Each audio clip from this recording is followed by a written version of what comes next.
Look, the way I got to understand this revelation was it came to me years ago when I kept on getting sick over and over again. I kept on having the flu. I would have the flu like 3 to 5 times a year. I would have chronic yeast infections, chronic bladder infections, chronic pain, noise in my mind. And I didn't know what it was. When I would get sick, I'd go get antibiotic. And then I would take the antibiotic, and at the end of the run of the antibiotic, would be sicker than I was when I first started it. When something like that happens, you're dealing with a demon. Why? Because you can't medicate a demon. Hello?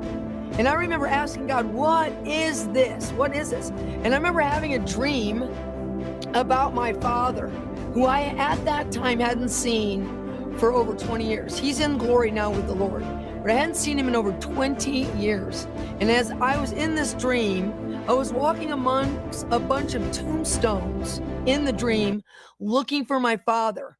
Well, when I woke up, I said, "What is that, Lord?" And he gave me the story in Mark 5 about the demoniac who was dwelling among the tombs, dwelling among the tombs. And I remember thinking, "What are you trying to say to me, Lord?" And he began to unpack that I was dwelling among the painful memories of my past, which was allowing the spirit of legion to afflict me. Okay, wow.